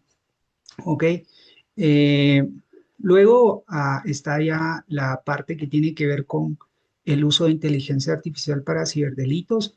Entonces, aquí una buena parte tiene que ver con los deepfakes, ¿verdad? O los ultrafalsos les llaman, otros les llaman eh, las falsificaciones profundas, ¿verdad? Pero estos deepfakes vienen en texto, imagen, video y audio, como probablemente algunos de ustedes ya han anticipado.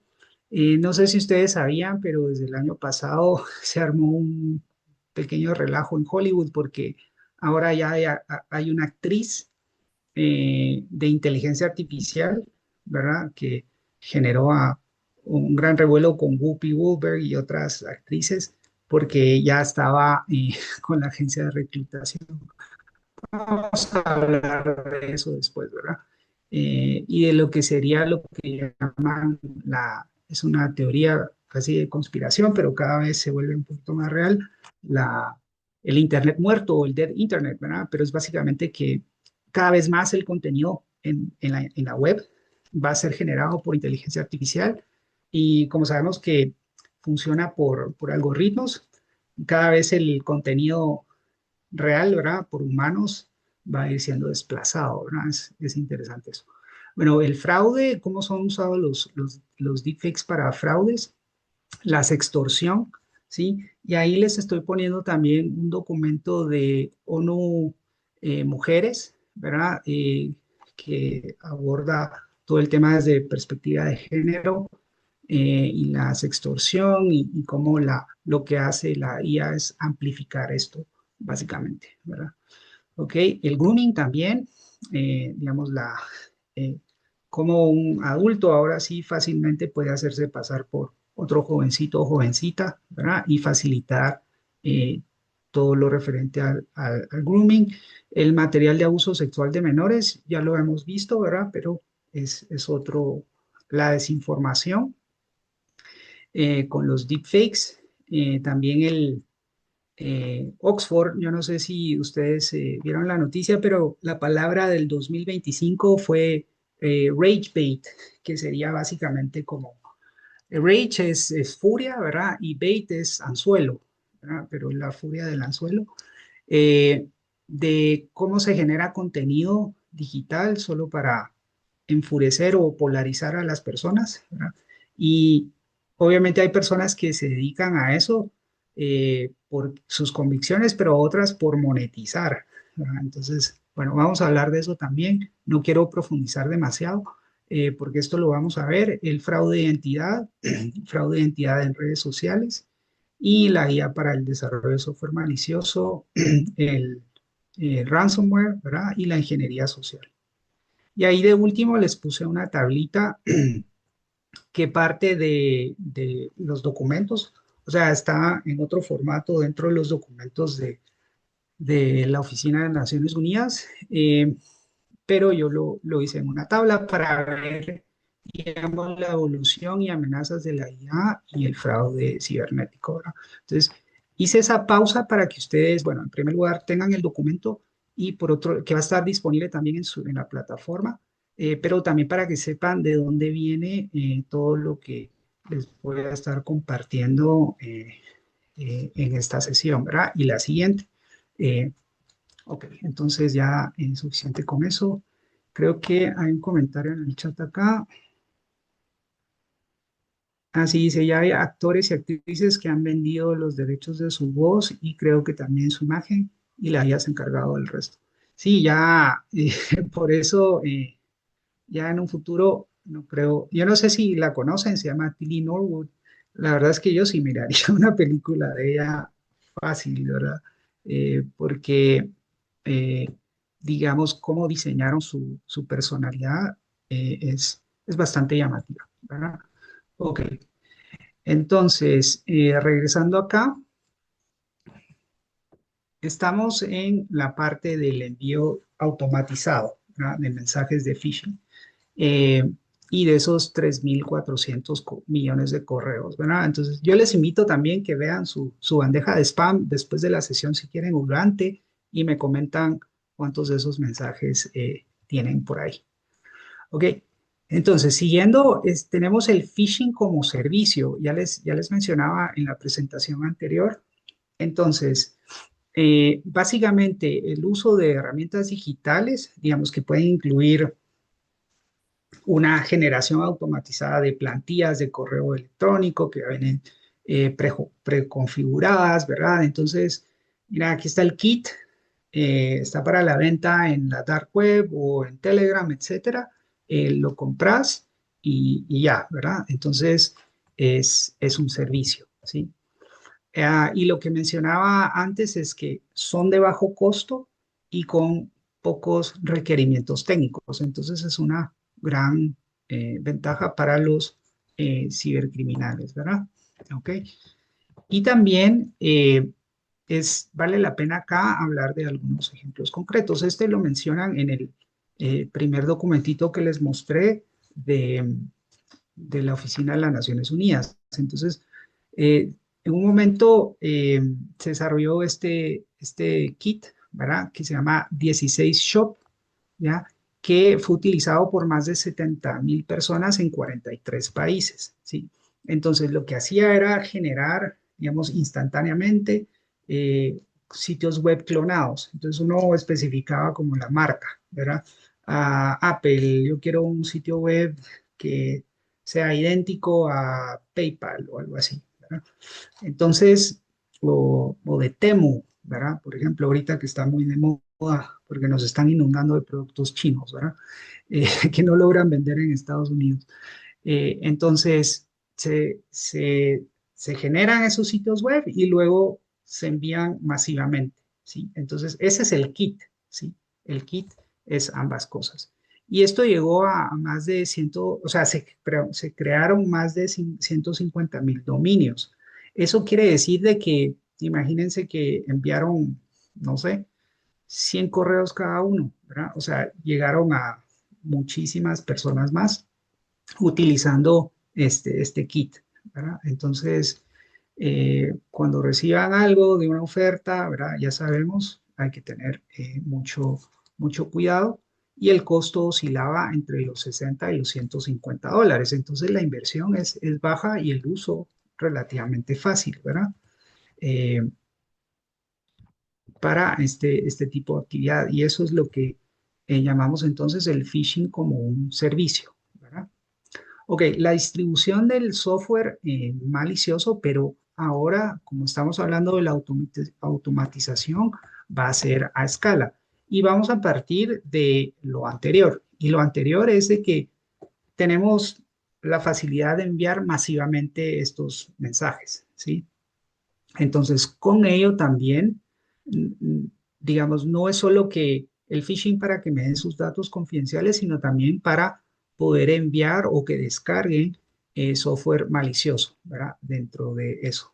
Entonces, a eso les llaman los kits de explotación, ¿ya? Entonces, que pueden identificar, digamos, como las vulnerabilidades de un equipo y entonces partir de ello.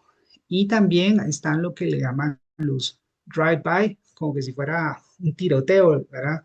Drive-by shootings le dicen, digamos, en Estados Unidos, ¿verdad? Pero es un drive-by, pero es de downloads, de descargas. Y lo que hacen es básicamente descargar programas sin que la persona, sin necesidad de autorización de la persona, ¿sí? Y sin que se dé cuenta, de hecho. Entonces, puede incluir eso, ¿verdad? No es solo, digamos, descargar un kit de explotación, sino puede descargar otras cosas sin necesidad de dar muchos otros clics. Y ahí está, eso puede incluir, digamos, el ransomware, pero también los troyanos de banca. Y los troyanos de banca van a ir detrás específicamente de los datos referentes a cuentas bancarias, a contraseñas, ¿sí? A credenciales de acceso que pueden estar almacenadas, por ejemplo, en algún documentito o en una libreta digital de algún tipo que no tenga muchas restricciones de seguridad, ¿sí? Entonces, esa es otra manera, ¿verdad? Ahora, media vez esté infectado, digamos, el dispositivo, a mí en lo personal me pasó una vez y de ahí eso fue como hace unos 4 años más o menos, que me di cuenta que alguien estaba iniciando sesión dentro de mi computadora sin que yo la estuviera manipulando, ¿verdad? Eso me ha pasado a nivel personal, no sé si alguna vez les ha pasado a ustedes, pero da miedo, ¿verdad?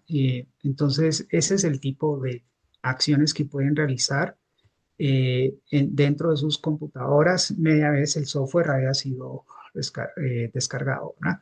Recolectar los datos sensibles porque entonces se descarga el programita, identifica información y la exfiltra sin que nosotros nos demos cuenta. Entonces, por ejemplo, yo hoy en día solo me conecto a Internet cuando tengo sesión con ustedes, por ejemplo, y de ahí la computadora está desconectada todo el tiempo del Internet.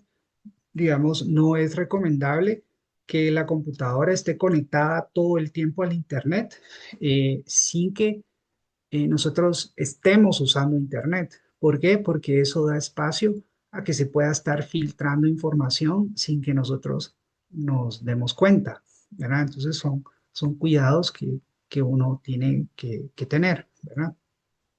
E incluso, digamos, imagínense que ustedes dejaron su computadora conectada, abierta, se fueron a dormir y ahí es donde se aprovecha porque se pueden estudiar rutinas, ¿verdad? Y comenzar a hacer transacciones directamente desde el dispositivo, ¿verdad? Eso existe. Ah, continuando acá, ¿qué pasa? Y a veces no nos damos cuenta, pero es ahora pueden estar este tipo de software malicioso dentro de aplicaciones para teléfonos. Entonces, por ejemplo, que van disfrazados, ¿verdad? Ya sea para Apple o para Android, digamos. Entonces, vimos un anuncio o tal vez eh, estábamos interesados en un juego o algo así, no sé. O, digamos, yo sí hago esto, ¿verdad? Porque necesariamente a veces con mi hija, yo le doy mi teléfono y ella da clic a cosas de juegos y de repente estoy descargando una aplicación de un juego, pero dentro del juego va el software malicioso que puede robar mi información de bancaria, ¿verdad? O contraseñas, etcétera. Entonces, eh, con eso hay que tener mucho cuidado también, o es lo que ocurre. Y a eso hay un troyano específico que le llaman el Gold Digger, ¿verdad? Entonces, dentro de una aplicación que puede aparecer legítima, puede ir incluido un software malicioso, o sea, escondido ahí, ¿verdad? Entonces, para que ustedes eh, sepan eso. Eh, ok, entonces, no tengo un recall de Windows 11. Sí, ahí me lo puso Ricardo. Ok. Eh, continuando, el siguiente momento son las operaciones de redes de bots o de botnets, ¿verdad? Un bot va a ser un programita automatizado, ¿verdad? Ahora pueden haber redes de estos botnets y lo que pasa es de que, digamos, pueden haber varios equipos que han sido infectados, ¿ya? Y se puede generar una red de estos equipos que han sido infectados. ¿Para qué? Para generar acciones coordinadas, ¿ya? Sin que nosotros estemos haciéndolo de forma voluntaria, ¿verdad? Entonces, pueden ser un conjunto de equipos de computadoras que han sido infectadas previamente o lo que le llaman también Internet de las Cosas, IoT. Y estos comprenden, digamos, relojes inteligentes, cámaras, routers, etcétera. Todos esos dispositivos son Internet de las Cosas. Y lo que ocurre ahí es que tienen menores, digamos, eh, parámetros de seguridad que una computadora, una cámara, ¿sí? O tal vez un reloj inteligente. Podemos tener una impresora, por ejemplo, ¿verdad? Hay casos de software malicioso que se ha instalado, digamos, en una impresora y con los datos de la impresora, eh, imagínense que es una impresora de un banco, ¿verdad? Por ejemplo. Entonces, con esos equipos infectados, pueden tomar acciones coordinadas, ¿verdad? Eh, entonces, a quien conduce todo eso es lo que llaman el bot master, ¿verdad? Sería un máster de los bots, básicamente.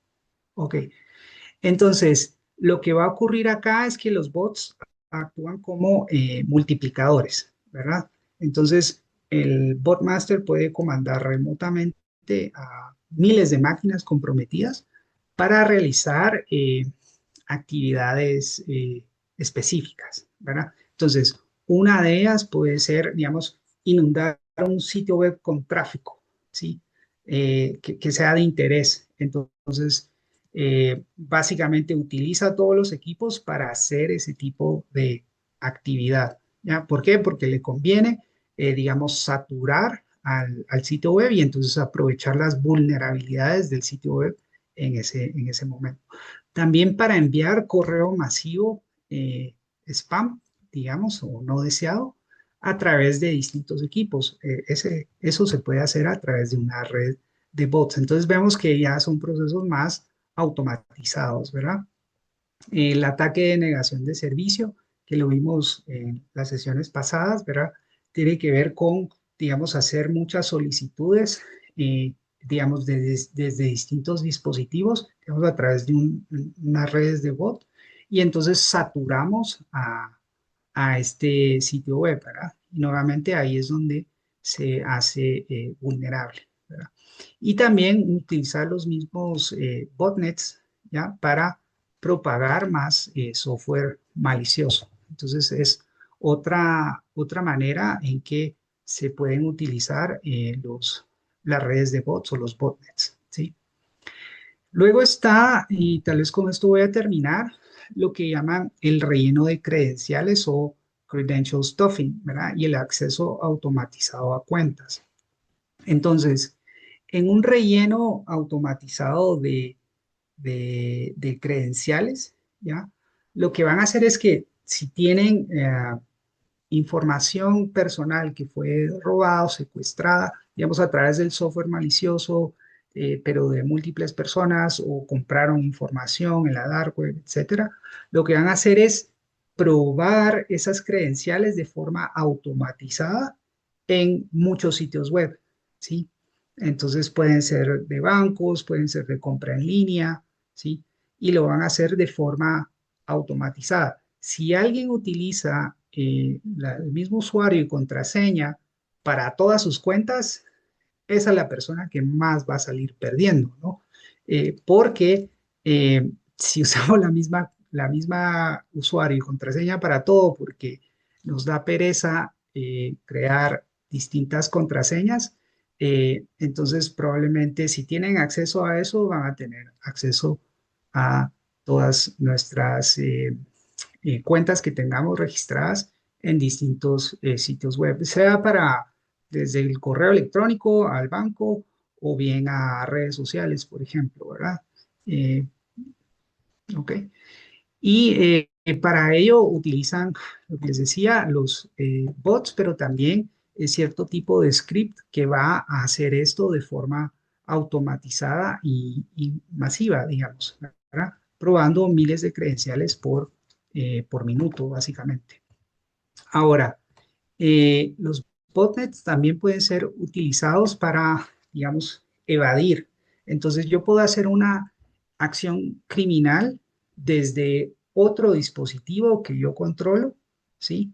Y entonces de esa manera no tengo el problema de que me pueden incriminar a mí, porque el dispositivo que utilicé remotamente fue de alguien más, ¿sí? Entonces ahí puedo sobrepasar esas, eh, digamos, esa ruta que me puede delatar, ¿verdad? ¿Ok? Y algo importante acá es de que cuando se hace este relleno de credenciales automáticamente, pues se va a sobrecargar el sistema, ¿no? O la plataforma. Y entonces lo que regularmente hacen, digamos, los administradores de los sitios web es que identifican esto como una amenaza, ¿verdad? Que están intentando ingresar miles de personas, que es mucho más del tráfico habitual, digamos, y entonces lo que hacen es bloquear las cuentas, ¿sí? Esa sería como la respuesta. Entonces la persona, bueno, hubo un ataque, bloquearon mi cuenta, pero ciertamente, pese al bloqueo que puede haber, en algunos casos van a haber accesos, ¿verdad? Van a haber accesos exitosos y en esos accesos exitosos es donde van a poder, pues, recuperar y cobrar y hacer, digamos, cobrar todo su esfuerzo estos cibercriminales, básicamente, ¿verdad? Y recuperar la inversión que ellos hayan hecho en la compra de los datos personales, por ejemplo, ¿verdad? Entonces es otra manera en que se da esta automatización, ¿verdad? Recordemos que acá, y eso es lo clave, y tal vez con eso sí finalizo, es que es el volumen. Entonces, como hay tanto volumen, eh, aunque los accesos sean, digamos, van a ser reducidos, pero como tengo tanto volumen, esos reducidos en realidad son numerosos al final de cuentas, que me permiten, digamos, en la relación costo-beneficio, salir favorecido como cibercriminal, ¿verdad? Ok. Lo voy a dejar hasta ahí por ahora, pero ustedes ya tienen su hojita, ¿verdad? Y lo que vamos a continuar viendo es, acá se las estoy compartiendo ahorita, nos quedan varios elementos, eh, varios elementos ahí. Quiero ver. Nos quedamos acá en el relleno de credenciales y vamos a ver estos dos elementos más, la automatización y el lavado de dinero, y de ahí ya nos saltamos directamente al uso de la inteligencia artificial, ¿verdad? Entonces pasamos de la automatización a algo otro y ahí quisiera ya profundizar con más ejemplos, ¿verdad? Y también entablar un pequeño debate con ustedes. Entonces, hasta ahí eh, estamos y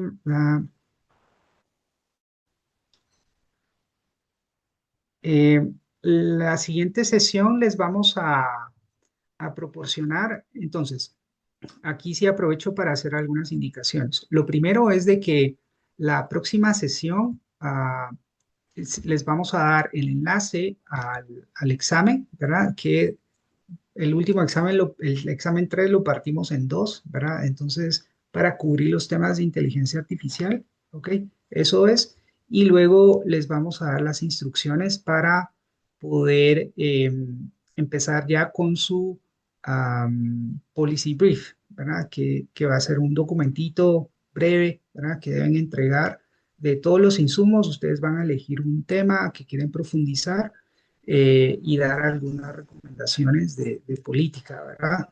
De cómo se podría avanzar, porque hemos ido tocando todos estos temas a lo largo de todas las sesiones, creo yo, casi todas. Eso se los vamos a dar el jueves. Y lo otro es de que sí les recomiendo que comiencen a trabajar su ensayo, pero es el ensayo número 4, si no estoy mal. Y ese ensayo, si ustedes ven su documentito, aquí se los comparto en pantalla, que es la indicación es para elaboración de ensayos cortos, ¿verdad? Y aquí al final ustedes tienen, obviamente que han cambiado las fechas, ¿verdad?